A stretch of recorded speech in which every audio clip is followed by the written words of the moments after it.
Hello Legacy students, Mersh here. So today we're going to talk about logarithms and how to solve an exponential equation with logarithms. Very first thing, let's do a little bit of review of what we already know.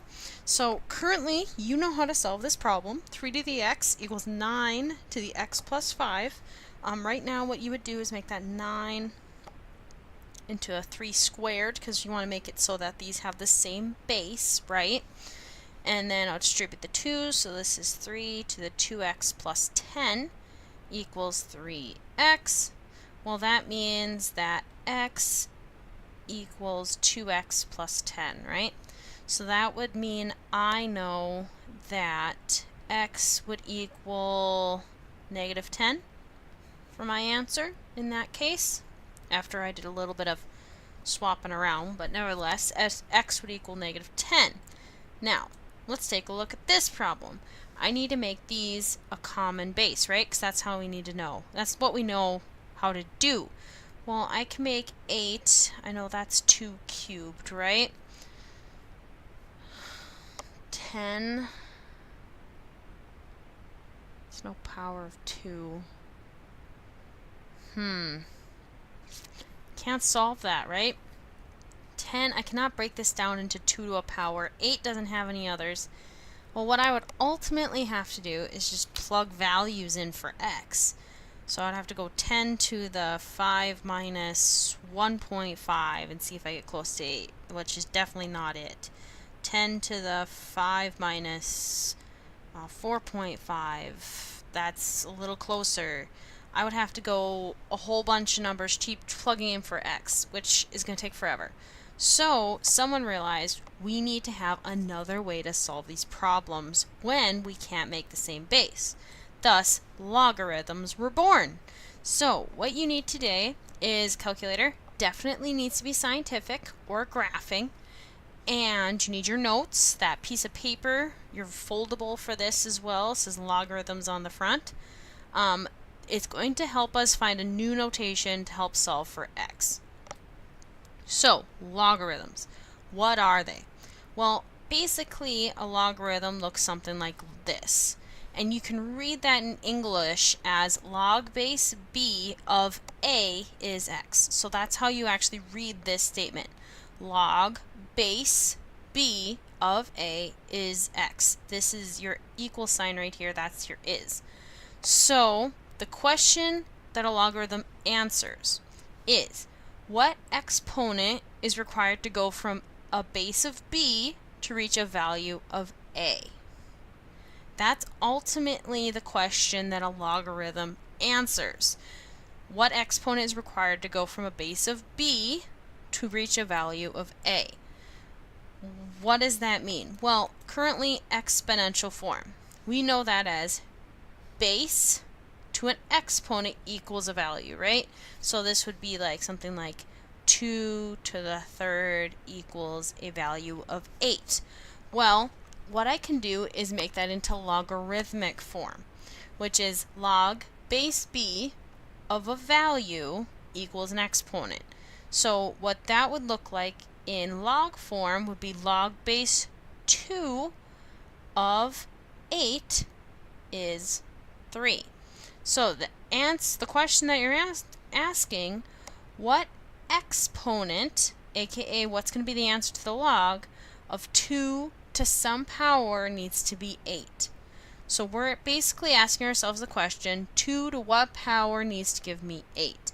And we need to become very, very good at swapping between exponential form and logarithmic form. If we can continually swap between those two forms, it makes it easier for us to solve. Basically what this will do is it will allow us to get to exponents and solve for them easily. So let's try a couple of examples here. So I'm going to calculate a couple of following logarithms. So basically what I need to do is rewrite this asking a question. 4 to some power has to give me 64. All I'm doing is just rewriting. So then I start to look, I look at my perfect roots chart, and I find that 4 to the third is 64. So the answer of log base 4 of 64 is 3. Okay, let's try another one. So log base 6 of 216. The question that I'm technically answering is 6 to some power has to give me 216, which in this case would be 3. 6 cubed is 216. 4 to some power needs to give me 16. Well, that would be 2, right? 4 squared is 16. Now this one's a little weird. 3 to some power has to give me 1 over 243. Now, number one thing I noticed, it is a normal number going to a fraction. So just like when you were doing your solving equation with bases on both sides and it flipped to a fraction, we know there's going to be a negative in it. So I need to know 3 to what power will give me 243. Looks like it's 3 to the 5th. So actually, I know 3 to the negative 5th would give me 1 over 243. So log base 3 of 1 over 243 is equal to negative 5. Now, ultimately, you're probably asking, how are you getting that value? That seems like that would be very difficult to get a value for. Ultimately, what you can do is you can use a formula to actually calculate this in the calculator. Right now, your calculator does not have it. If you look on your calculator, you'll probably find a log button, L-O-G button, but you don't have the ability to do a little base on that log. So what you need to do, if you want to calculate this value of log base b of a, what you need to do is log a divided by log b. So if I would do log of 1 divided by 243 divided by log of 3, I get negative 5 for a value. This is how you can actually get the value of a logarithm in your calculator, so you can check your answers. Same thing here, 5 to some power has to be 125, that's a value of 3. 2 to some power is 4, so that would be a value of 2. 343 to the power of something is 7. Oh, I don't know if I know that one off the top of my head, so I'm actually going to get that one in my calculator. So I'm going to go log 7 over log of 343.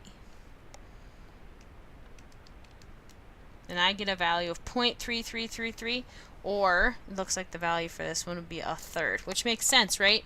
The cube root of 343 would be 7. That's how you're getting that value. So 2 to some power has to be 16.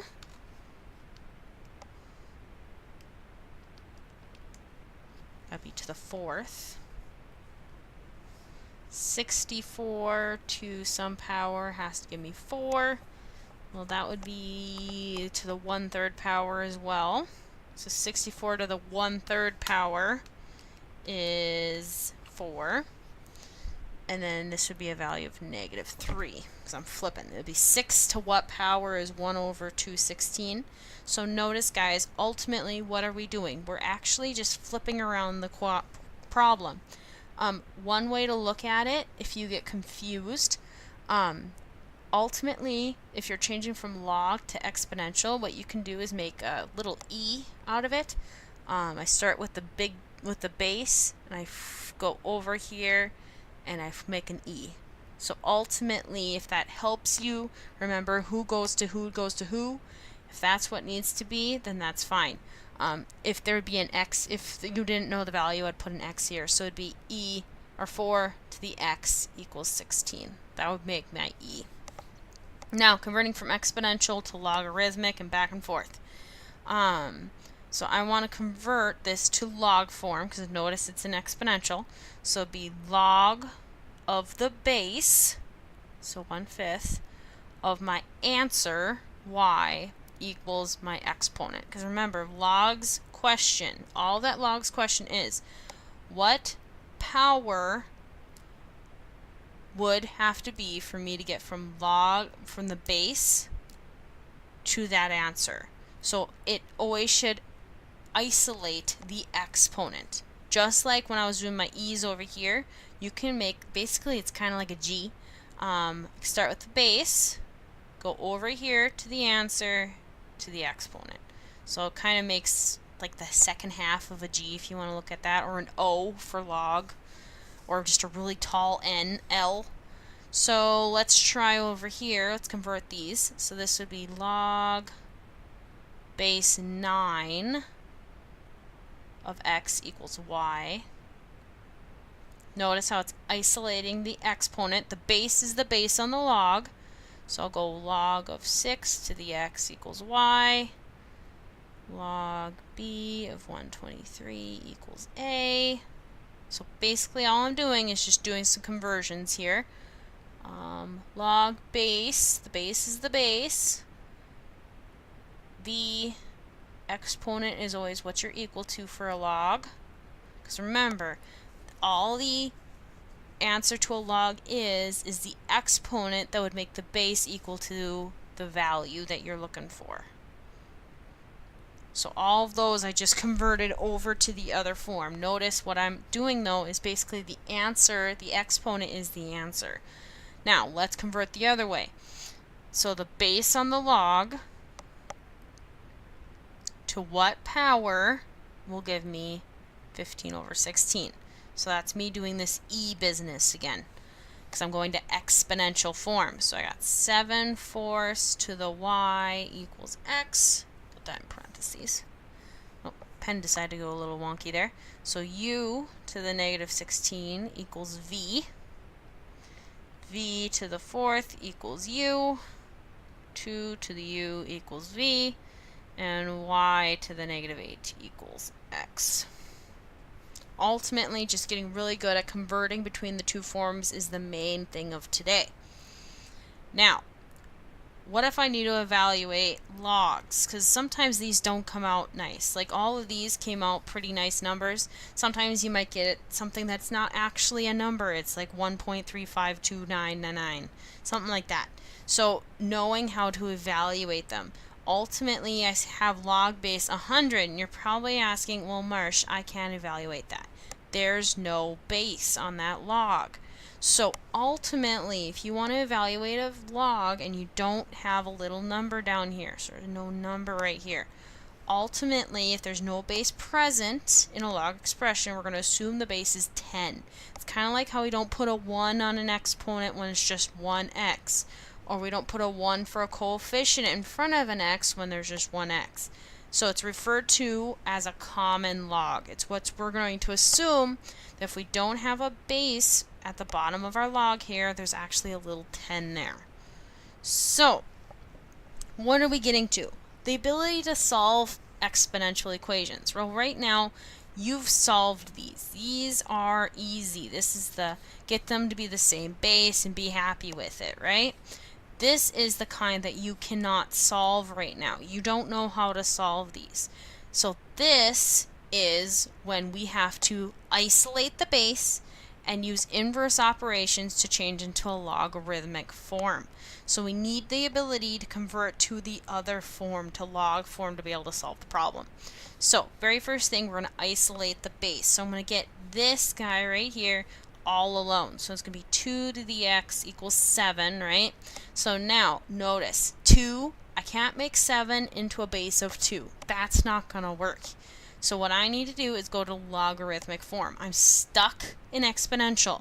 So what I'm going to ultimately do is go inverse operations to change into log form. So I'll get log base 2 of 7 equals x.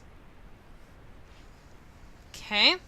Now, I need to know what this value is. This is just a number, kind of like sine of 20 is. Ultimately, this is log base 2 of the value of 7. So to get this value, I'm going to go log of 7 divided by log of 2. So log 7, parenthesis, divided by log 2. This is me typing on my calculator. I get a value, and you should also get a value of 2.8074 equals x. And it's best to round to 4 decimal places. That's considered accurate on, let's say, like an AP exam or something in that regard. It's considered the most accurate if you round to 4 decimal places. Let's try one more here, and this one has a whole bunch of stuff. So very first thing, I'm basically going to have to get this isolated right here. I want to get this alone.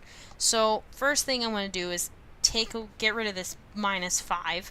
So, because ultimately, let's say this would be 1/2 to the x minus 5, I would get rid of the 5, right? So I'm going to add the 5 over. That's going to give me 19. Get rid of this half, so that's me multiplying by 2 on both sides. So I get 10 to the 2x plus 3 power equals 38. So now, can't make those the same base, right? So let's convert to log form. So I got log base 10, common log there, of 38 equals 2x plus 3. Now, this is just a number here, log base 10 of 38. Log base 10 of 38. That is, in decimal form, 1.5798, rounded to 4 decimal places. Now, ultimately, what I need to do is solve. So I'm going to subtract 3 from that value.